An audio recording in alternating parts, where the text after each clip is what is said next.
Money Stop Mafia, Season 6 of your most important NASCAR betting stop of the day. This is the Money Stop. He's Cole Cusumano. I'm Steven Cusumano. After an incredible Daytona 500, Tyler Reddick is a Daytona 500 champion. Michael Jordan's a Daytona 500 champion. This was an awesome race, Cole. It was everything we could have hoped for and more, outside of maybe a little bit of the fuel-saving boringness of Stage 3. But besides that, I think you couldn't have really asked for a more entertaining Daytona 500 for the Great American Race. Yeah, I mean, truthfully, I thought it was a great race. I thought it was the best 500 under this current Gen 7 car by far and away. I mean, the first two stages were incredible. They were going all out for the stage wins. They were actually racing. There was that little bit of a lull in the third stage for like 45, 50 laps. They were doing the fuel-saving game. But I think you look at the years past, pretty much the entire race was fuel saving. So to only have those few laps in the third stage was a big deal, in my opinion. And it impacted the race too, because you had those three Toyotas commanding all three lanes, and they really worked the strategy, played the game the right way, and they wound up getting the victory with Tyler Reddick and 2311, sealing the deal. Don't want to spend too much time talking about Daytona just because, we had our own personal opinions. It's all very intuition, gut-based for those wild card events like Daytona. But that all being said, neither of us had Tyler Reddick in our predictions for a winner, a sleeper, a value pick, or what have you. We did have a lot of stock in the Fords, and the Fords did indeed come to play. We had a lot of confidence in the Penske guys, namely Ryan Blaney, who didn't show up towards the end because of the fuel-saving game. But Joey Logano, one of your picks, finished third. Brad Keselowski had a hell of a race, finished top 5 despite wrecking across the finish line, thanks to Riley Herbst on the final turn of that race. And then you also had a few of our other picks in Chase Elliott, Zane Smith, Chris Buescher, and Bubba Wallace placed inside the top 10. So if you're keeping track, that's 3 of the top 5 finishers and 6 of the top 10 finishers of our 12 drivers mentioned on the show. So, again, it's all personal preference and who you feel is going to succeed on these super speedways when it comes to betting. But that being said, our intuition was for the most part correct. And that can definitely correlate going into Atlanta this weekend, where it's a speedway-like race. But there is much more that goes into it from a numbers perspective, history perspective. And you can kind of use your intuition, but also use the numbers and history to go based off of how to come out ahead, once again, with very favorable numbers like last week in the 500. It's a very, very good transitional race to go from Daytona to Atlanta, because it's like a great mix of a drafting track and then before you head to the more traditional part of the schedule the following week. So kind of like a Daytona 2.0, if you will. But as we usually splash and go here, every week we start the show by splashing through all the information and all the storylines leading into that given weekend's race. Well, this week there really aren't many other storylines other than what we just spoke about. And the only thing I'll say about the Toyota strategy and the fuel saving is don't hate the player, hate the game, because that was what that manufacturer and that team needed to do to win a Daytona 500, and they executed it perfectly. So with that being said, Cole, let's take it to the bank.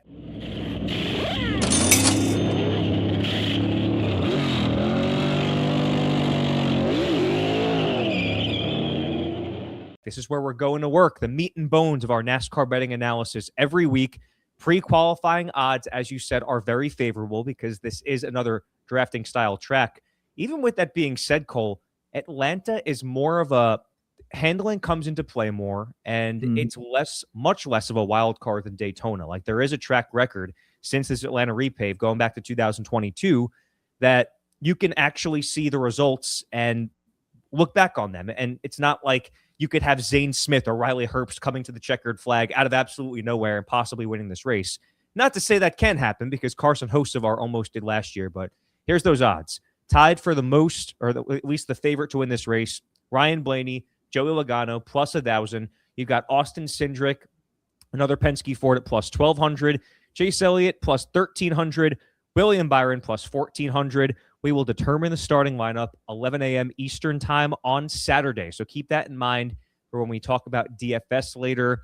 As we always do, Cole, let's kick it off with our 2 favorites per person. We're going to go to 2 sleepers per person, 2 value picks per person for a total of 12 drivers. And then eventually we'll get to our favorite prop bets and all that jazz. So why don't you kick us off with your favorites of the week? Yeah. And first off, just want to state to our newer listeners out there, or newer watchers out there, that usually when we're not at a drafting style track like a Daytona or an Atlanta, we'll go more in depth with our results and the prop bets and hits and misses and whatnot. But again, being as it's very like intuition based, whoever you think's going to do good on these style tracks, that's why we don't go as in depth. So for that reason, we jump right into things with these Atlanta style races. So for my favorites for this race, Steven, when Joey Logano shows up to the track, whether you're there in person or you see him on TV before the green flag drops, what does it look like?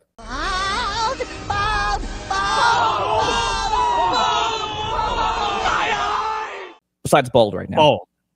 Besides bald. Italian? Peachy. He's very peachy. He's always smiling. He's very, okay.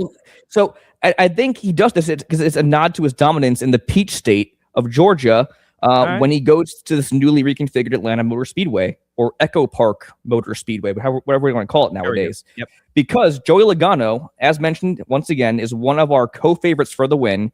And there's reason for that. He has the most laps led at New Atlanta by far and away with 333. That's 130 more than the next best in line. And he actually led 134 of those laps between both of his 2024 starts alone. So he's had a great handle on this track. And that really gives you a scope for the dominance he's had at this New Atlanta. He's also a 2-time winner there, tied for the most in the series. And I think why we look at these Atlanta races and we feel like you can kind of go more based off the stats and the numbers is because it's like it races like a Daytona or a Talladega. But as you said, the handling comes into play. There's really not a whole ton of fuel saving in these races. And the guys who can really push well and lead well and command the lanes really have a chance to show their skill sets.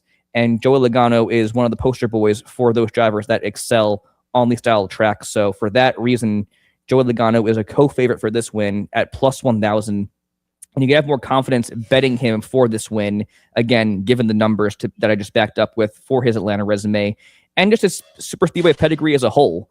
So going back to Daytona here, one of our favorites for the win, got a podium finish for our Paisano, finished 3rd place in the Daytona 500. Again, one of the best in the business, so you can bet him with confidence for this weekend at Atlanta.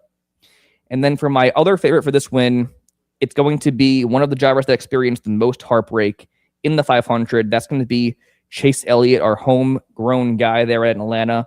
He's plus 1,300 for the win per bet MGM. He's also the most recent winner at Atlanta this past summer/fall. And he's also tied with Joey Logano for the most wins here with 2. He also owns a series best 9.1 average finish in 8 Gen 7 starts, which is a really, really good number. Again, considering the unpredictability associated with the drafting style of racing at Atlanta. This is almost a one position, or actually, I'm sorry, it's over a position better than the next best in line in Ryan Blaney for this track. So he has a great grasp on his home track.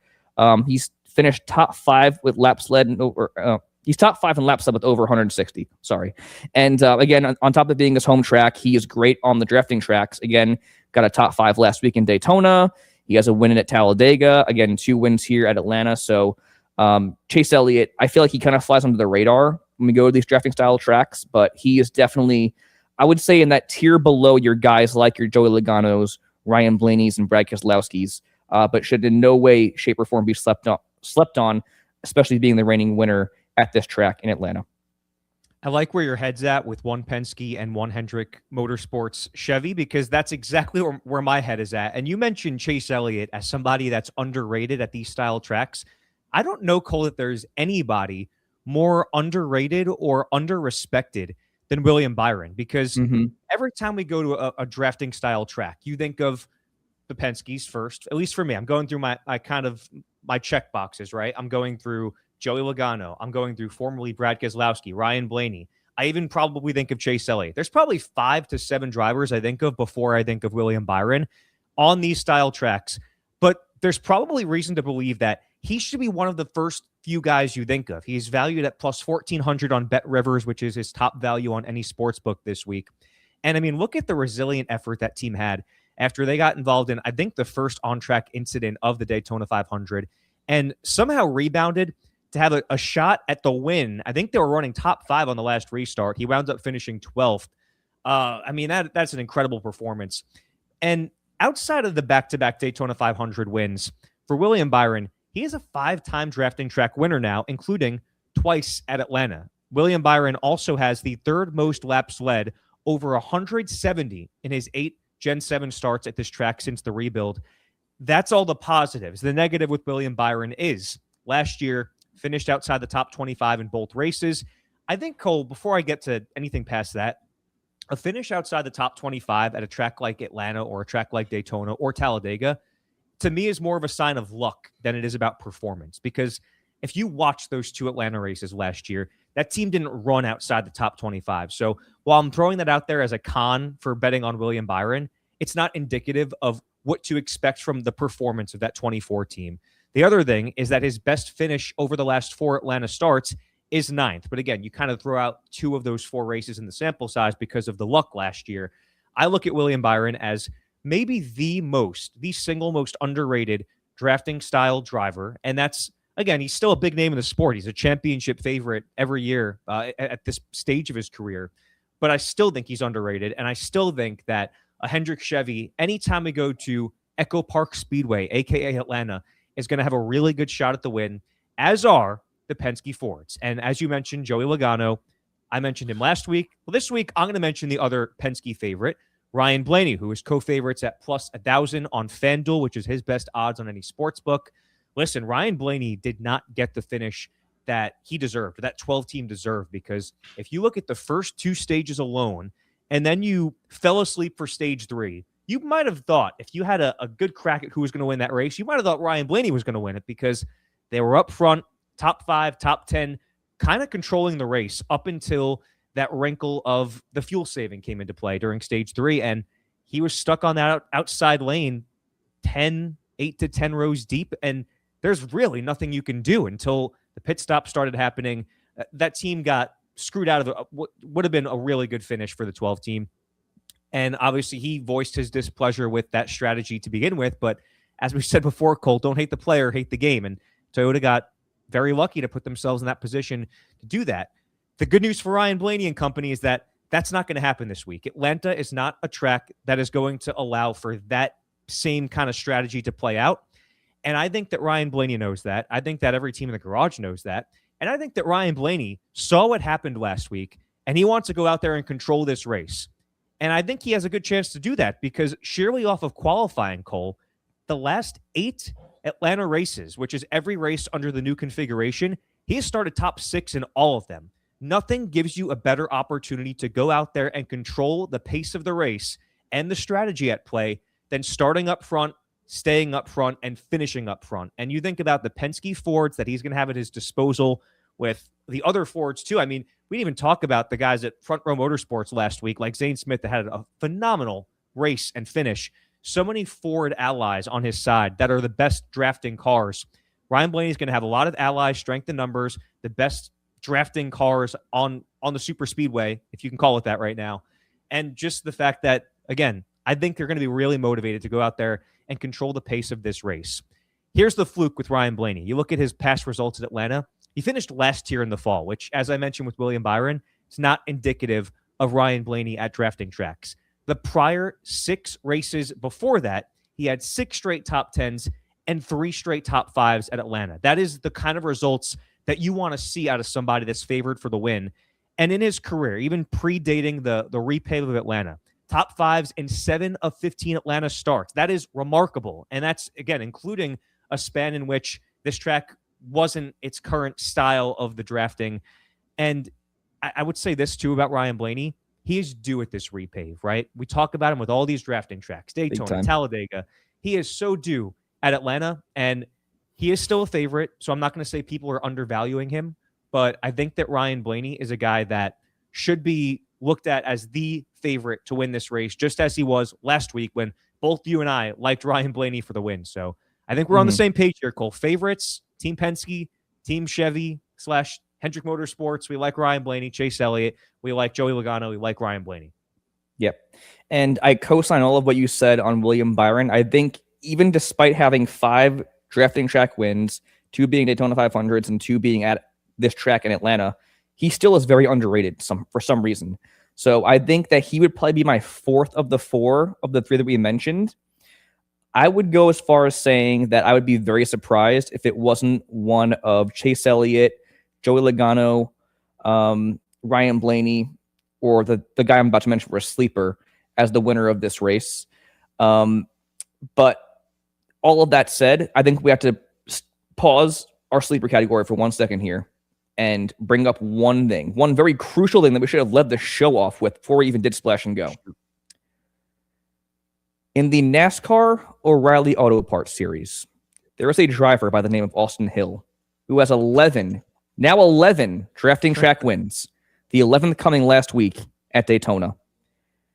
Austin Hill is as automatic as it gets for any track from any driver. I compared this on SpeedFreaks. I compared this to SVG on road courses. You could put Austin Hill on speedways in the exact same breath, because when his lines opened up last week and they had right up to the green flag, it was plus 300 for the race win. I was like, that's free money right there.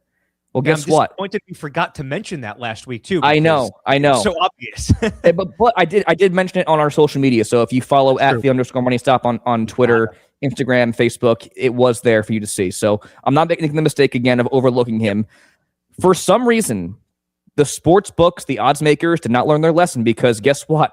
Austin Hill is once again plus 300 as of right now for the win at Atlanta and the O'Reilly Auto Parts series. So if you're listening or watching us at this very second, you are opening up whatever sports book app you use, and you are betting heavy on Austin Hill to win at Atlanta, which is a track that he owns. So I had to get that out there first and foremost.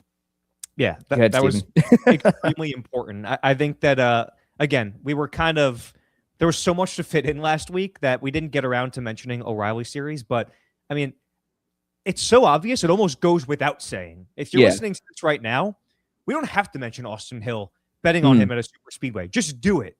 Just do it. That's all exactly. I have to say. And the thing is, like, we didn't bring it up because we only really highlight the Cup Series numbers for betting. But last year we did this as well. We mentioned Austin Hill for the speedways. We mentioned Connor Zilich, who was in the Xfinity series back then, for the road courses. So when you have these sure things like an Austin Hill or a Connor Zilich in these lower series, you want to make sure that you're jumping in on that, because even though we do, again, only highlight Cup primarily, we want to make you guys listening the most money you can on any given race weekend. Let's talk sleepers here, Cole, for this Auto Trader 400 at Atlanta. I'm going to kick this off because I know you're going very stats-driven with your 2 sleepers. I'm going vibes-driven for my sleepers, and that's something that we talk about at every super speedway. You kind of have to do. You got to go with your gut, and granted that Atlanta is less of a wild card than Daytona. I want to start by talking about Bubba Wallace as my first sleeper, plus 2,500 on DraftKings. He is always somebody that we look at on the drafting tracks, but for whatever reason, has not had the results at Atlanta. He has an average finish of 19.5 at this track, and he only has 1 top 5. His best finish was 5th here when the repay first happened in 2022.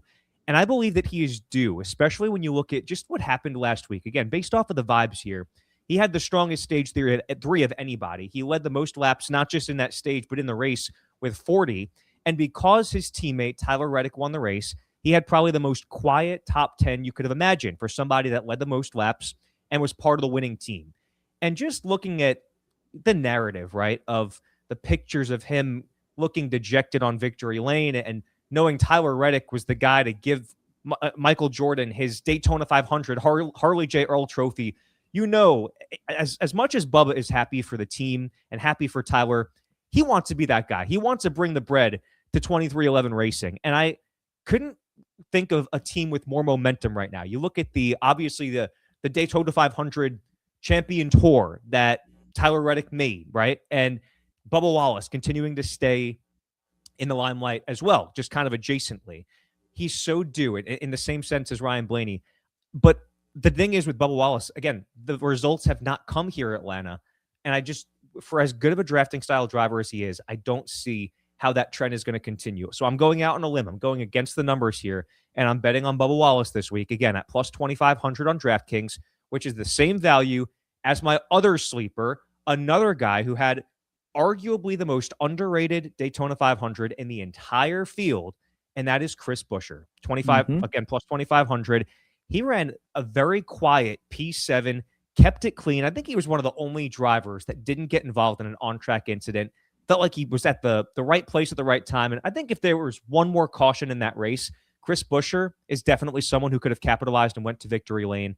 Again, I'll bring in the same logic that I mentioned and you mentioned with Blaney and Logano. He's got the Fords, right? He's got the great pushers. He's got RFK. He's got FRM. He's got Penske. For Chris Buescher, here again, very similar numbers in the vein to Bubba Wallace. Average finish at Atlanta of 20.3. Granted, that's going back to the pre-drafting era of this track, and it's going back to the pre-RFK era of his career. He only has 5 top 5s in 15 Atlanta starts. But again, you got to go off on a limb a little bit. You don't make money betting on NASCAR by doing the obvious, right?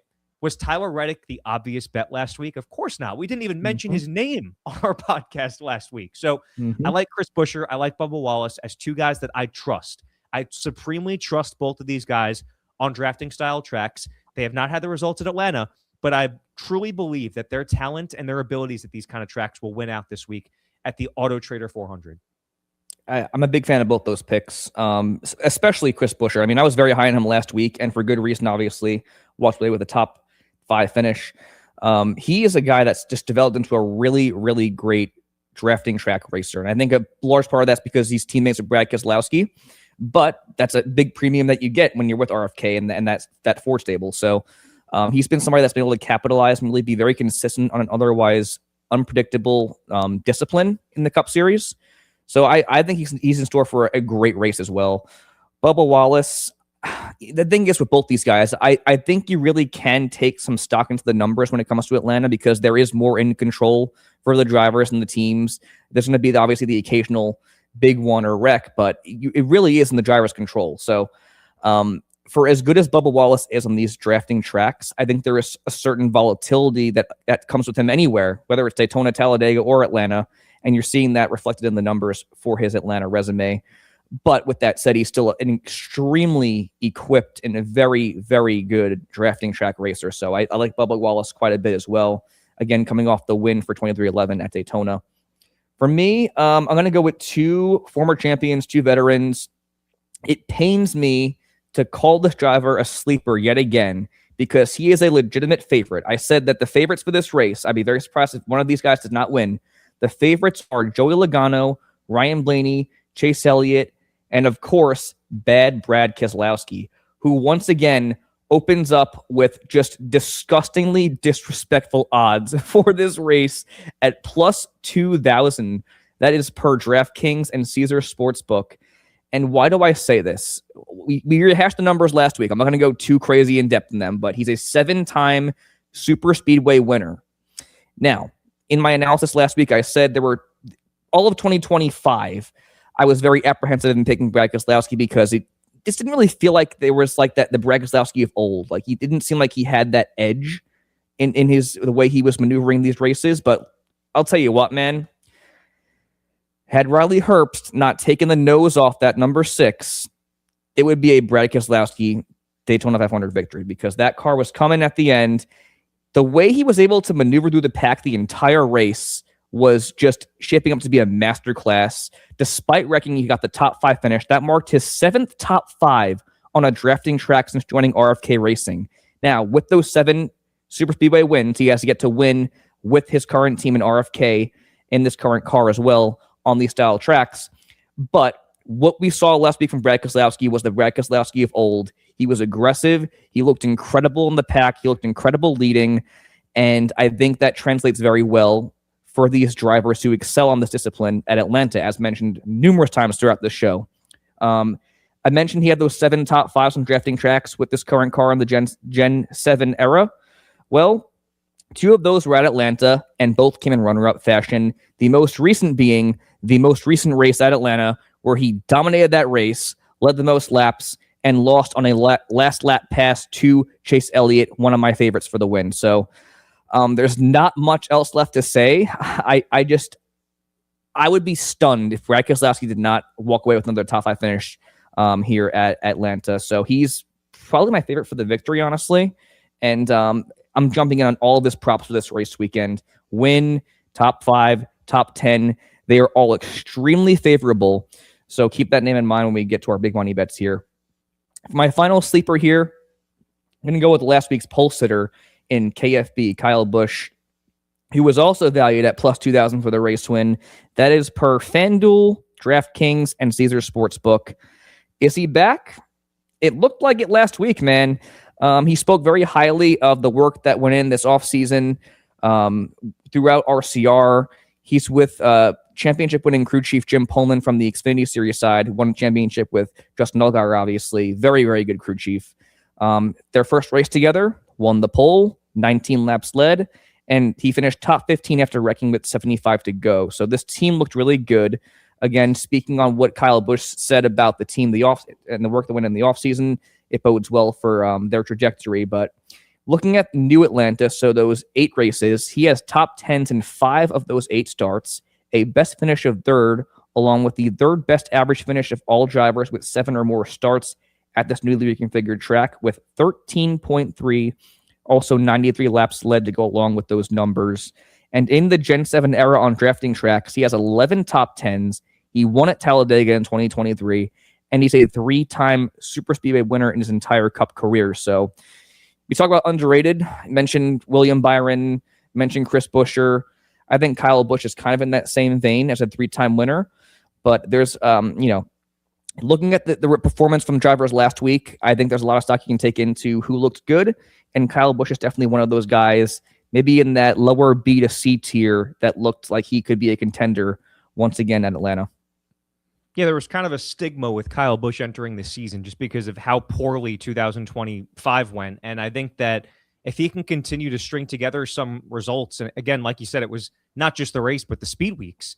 If he can continue to string together consistent speed and results like he did at Daytona, I think he's going to put that to bed very quickly because he's still KFB, still Kyle freaking Busch. And I think that you can't bet against him. And it's type of thing that I never will, unless there's a situation like 2025. But Sure. As we go to value picks, Cole, I want to discuss a couple guys that put forth good results at Daytona, or at least one of them did. Another put forth a good result last time we were at Atlanta. A guy I really like this week as a really good value is a Hendrick Chevy and Alex Bowman, plus 3,000 for the win on DraftKings, his best value on any sports book. Finished 3rd here the last time we were at Atlanta, right? And we talked about William Byron. We talked about Chase Elliott. For some reason, we haven't talked about Kyle Larson. How is he the 4th Hendrick Chevy we've brought up? But again, you talk about strength in numbers. You talk about strength in speed and drafting with Chevy partners. I think that's an instant advantage for Alex Bowman.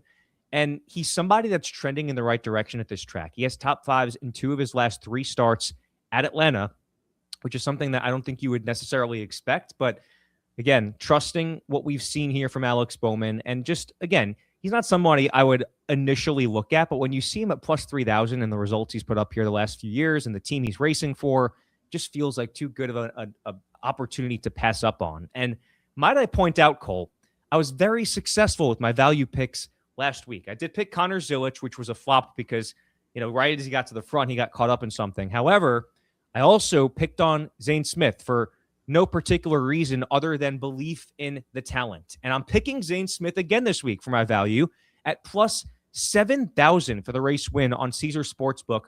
He almost won the Daytona 500, Cole. And I said this was a race for Zane Smith where he and Connor Zilic both, I was just believing in the talent. And I'm going to go out on a limb and say that Zane Smith, after his P6 finish, has started a breakout campaign. I think that this is going to be a breakout season for Zane Smith. That team looked sporty. I'm believing in the talent. And I think that this week, he's going to continue to establish himself as a contender on these drafting style tracks. The same way in years past, we've talked about guys like Eric Jones or guys like Corey LaJoy. I think that Zane Smith is somebody that when we've gone to these kind of tracks, you haven't really thought of him because he's so young and doesn't have the quantity of results to show for it. But man, the eye test alone at the Daytona 500, he looked like one of the most skilled drafters out there. He was at the right place at the right time at multiple times in the race, which is the kind of instinct you only see with drafting drivers like Brad Keselowski and like we used to see before Dale Earnhardt. Obviously, not comparing him to Dale Earnhardt, but when it comes to instinct, being at the right place at the right time, I feel like that's something that we're starting to see become a trend with Zane Smith. And look no further than results at Atlanta last year. He finished 11th in the spring, 7th in the fall, which were both above his season average finish. Zane Smith is somebody that is starting to break out of his shell at these kind of tracks. And I think he's going to start to be a perennial value pick when we go to these tracks. The Daytona 500 was the official coming out party. I think that this is going to be a continuation of a legit breakout season for Zane Smith, who is, again, plus 7,000 this week. I love his odds for a top 10 also as we look forward to big money bets in a moment, Cole. But what are your value picks? I love that whole monologue you gave that's there. We are a very pro Zane Smith podcast. I've been tooting Zane Smith's horn, been on the Zane Smith train for years. And I think he is truly an elite level talent. And we really saw that come to the forefront at multiple points last year. But I think now in 2026, you're right. This very well could be a breakout year for that driver for FRM. And he's always been a very good drafting track racer. We saw that on display last week. Again, could have very easily gotten the win. And I also want to just bring up here on SpeedFreaks, obviously, we have our Sunday show on FS2 now, 10 p.m. Eastern time. We actually spoke with Zane Smith earlier this morning as of recording. He sounded extremely confident about the 2026 season, but especially for Atlanta, and for a good reason, obviously. So I'm a massive fan of that pick, massive fan of Zane Smith in general. I would love to hammer that top 10 prop for him this weekend for sure.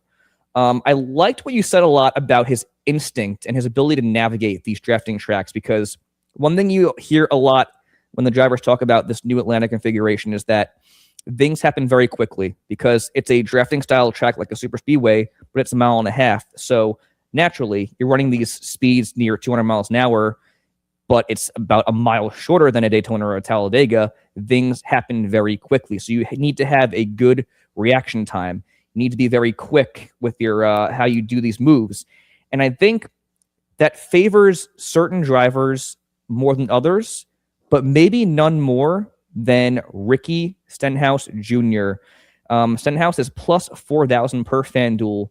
And you know what? He has all the success on the drafting tracks, but he's still slept on, even by us, for the volatility. But it works. I think this new Atlanta, it favors drivers who have quick reaction times and drivers who are aggressive. So like your Brad Keselowski's, like your Stenhouses. Because guess what? Last week, Stenhouse, didn't mention him once on our episode, finished runner-up in the Daytona 500. He also has 4 super speedway wins. So this is a driver that, despite the associated volatility, he has success on these tracks, a ton of it. And again, mention the super speedway wins. He has yet to win at New Atlanta, but he has a 15th place average finish that ranks inside the top 10. He has a 50% top 10 rate, and he actually finished 5th and 6th respectively last year, 5th being his career best in the spring, so this race last year. So I think there's a reason for that. He's very consistent here. It's a very condensed super speedway style of racing, so it caters to his skill set. And I just think this is going to be a good race for Stenhouse. Again, coming off momentum of a runner-up in the 500, for a guy that runs very well on these style of tracks, it bodes well for Stenhouse, and I think for our Money Stop listeners for this weekend. Finally, I really wanted to mention Carson Hocevar as a value pick, but given his value for the race win, it's pretty much in line with our sleepers, so I'm not going to mention him, even though he finished runner-up last year, because I do think that my picks of Keselowski and Busch have a better shot. But I'm going to go with this teammate for a good value pick.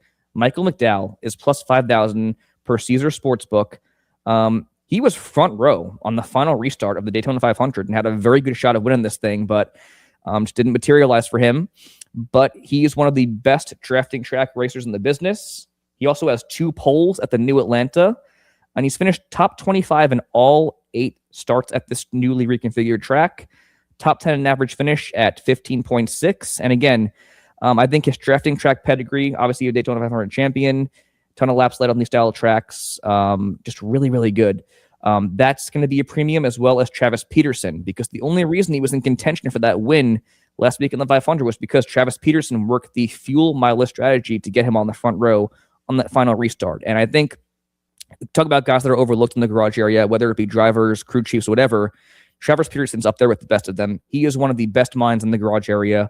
And for a race where everything has to go right on the track, off the track, in the pits, within your car mechanically, having that Travis Peterson premium is going to be a huge deal to couple with your drafting track pedigree that Michael McDowell already has. So I think he is a great value this weekend at plus 5,000 for the race win. Aspire Motorsports looked really sporty. And this marks the second straight week, Cole, where Carson Hocevar is kind of like our 13th man, right? We didn't highlight him of our 12 drivers, but I agree with everything you said. I feel strongly that he could have a good result this week, which, again, like you said, the odds reflect it's not a super hot take because he finished second here last year. But those are the dozen drivers we give you this week. Our favorites: Joey Logano, Chase Elliott, William Byron, Ryan Blaney. Our sleepers: Brad Keselowski, Kyle Busch, Bubba Wallace, Chris Buescher, and our value picks: Michael McDowell, Ricky Stenhouse Jr., Alex Bowman, and Zane Smith. Any loose change? Anything we forgot, Cole? Not off the top of my head, no.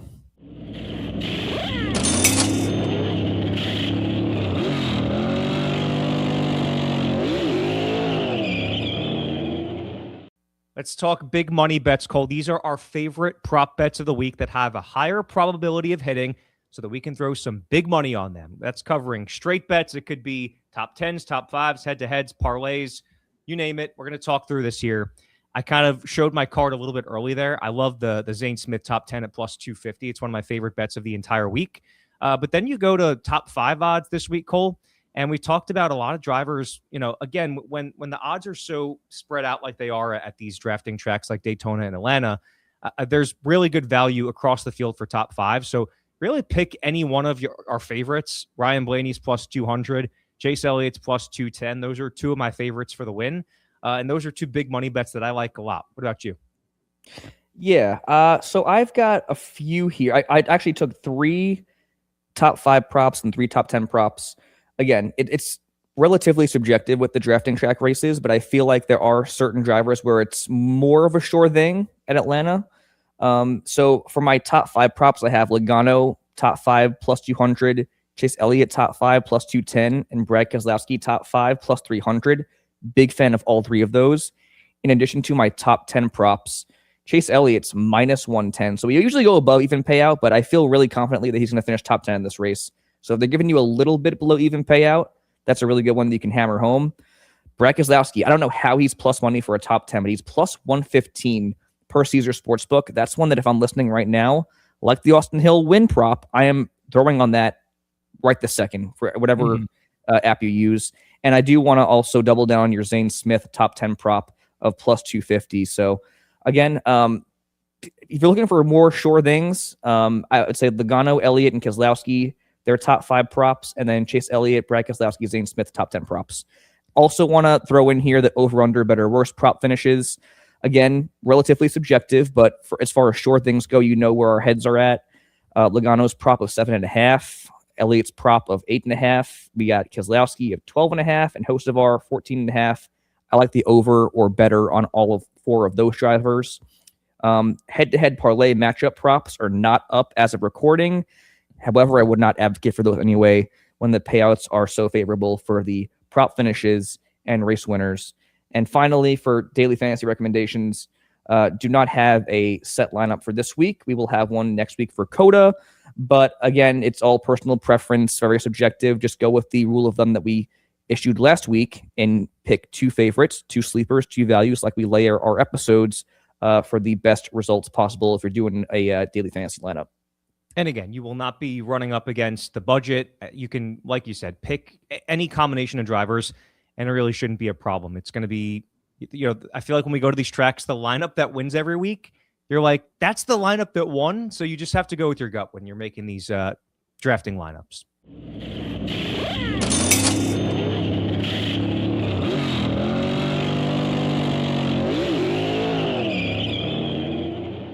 All right, Cole, actions speak louder than words. Let's put our money where our mouth is. You've heard the numbers.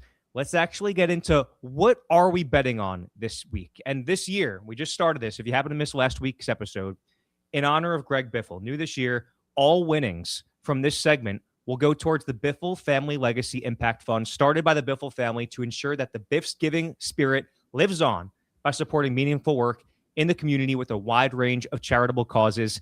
We were not very successful last week, Cole, and that's obviously part of what comes with Daytona, right? We only hit a Joey Logano top 10 prop bet. This week is going to be, again, still a little bit unpredictable, but less so than Daytona. So I'm looking for some more out of us. Why don't you kick us off? We do a $50 budget every week. You, the listeners, are hearing exactly what we are going to do, starting with your half of the budget, Cole. I'm going to keep this very simple here. I am going to put 15 of my $25 on an Austin Hill NASCAR O'Reilly Auto Parts Series win. That is plus 300 once again. Hammer that right now. And then finally, I'm going to go with a Brad Keselowski top 10 for my remaining $10 at plus 115. Again, that's on Caesars Sportsbook. I think for the other competing sports books, he's just below even payout, which is still a really good value. So you can't go wrong with $10 on a Brad Keselowski top 10 and $15 on an Austin Hill win. Now, you didn't pick any top fives or winner picks, so I feel compelled to use the other half of this budget with some higher end stuff. But I'm going to be honest here.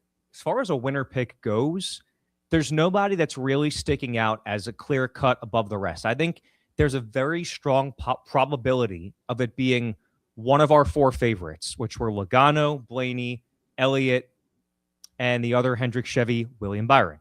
So I want to sprinkle this on a few top five picks here. I'm going to start with Ryan Blaney, plus 200 for a top five. Give me 5 on that. Joey Logano, plus 200 for a top 5, which hit last week. Give me 5 on that. And then I really like Chase Elliott, so I'm going to give him the benefit of the doubt. I'm going to go $10 on a top 5, plus 210 for Chase Elliott, and $5 on a Chase Elliott win. So I'm sprinkling this on the higher end picks while you had some of the more sure bets there. I think you want to have, at least for us in our $50 budget, we want to have some ceiling, but we want to have some floor, which I think you gave us with Austin Hill certainly going to win on Saturday for sure. So that's our $50 budget. But Cole, our business is not finished. We have got to pick our winner and our sleeper every week. We take turns. You went first last week. I'm going to go first this week. I mentioned the fact that I'm putting Chase Elliott in our $50 budget as my race winner. However, this week, for my winner pick, my official winner pick, I'm going to go with Ryan Blaney because I didn't have a chance to pick him last week. And truth be told, I wanted to pick Ryan Blaney last week. Chase Elliott was my second pick. This week, I'm looking at them in the same vein. And I didn't get a chance to pick Blaney last week. I want Ryan Blaney this week. He is my favorite for the win. Give me YRB at plus 1,000. Very nice. Yeah, I'm a big fan of the Heartbreak Kids from last week in Brad Keselowski and Chase Elliott. However, I'm also not going to go with Chase Elliott. I'm going to go with Brad Keselowski for my race winner this weekend. Again, look at those odds, man. Plus 2,000 is crazy for someone with his pedigree at this style of racing. But with that said, the fact that both of us had the confidence in Chase Elliott to have him as our runner-up for a winner this week, maybe that tells you that he'll be in line to repeat from last time here in Atlanta. So I'm going to go Brad Keselowski for my race winner. And Cole, let's go plus 3,000 or longer for a sleeper. Plus 3,000 odds or longer. 3,000 or longer. Okay. Let's go Stenhouse. Stenhouse has been very consistent at New Atlanta. Again, 15th place average, ranking top 10, 50% top 10 rate is extremely good for somebody who's often referred to as volatile on the drafting track. So give me Stenhouse. I'll take him for my sleeper. I'm going to go with Alex Bowman. I have a good gut feeling about the 48 this week at Atlanta, and I like the fact that he's finished top 5 2 of the last 3 races here, and that he's driving Hendrick Chevy doesn't hurt too, and SpeedFreaks mojo after the interview last week. I think we're a week behind. Good call. SpeedFreaks mojo. Yep. Mm-hmm. The 48 is going to be poised for a strong week at the Auto Trader 400, the Echo Park Speedway, which is Atlanta Motor Speedway, formerly known as.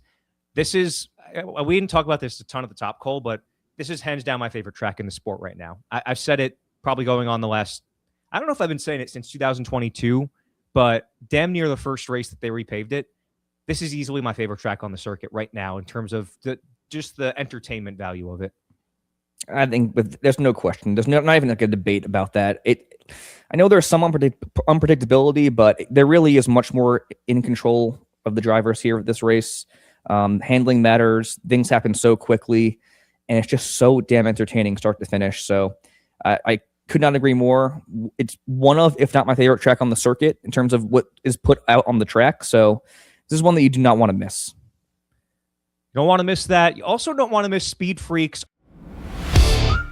Ladies and gentlemen, live from the Lucas Oil Studios and riding on a dope set of General Tires, it's SpeedFreaks. On FS2, 10 p.m. Eastern time, every Sunday. I was pumped to just get home from my, where I was watching the Daytona 500 last week. Flick on the TV, FS2, bam, have some after dinner desserts. You open up your Entenmann's cake. You're watching SpeedFreaks, right? That was what my Sunday was like, right? That's awesome. Really fun to see.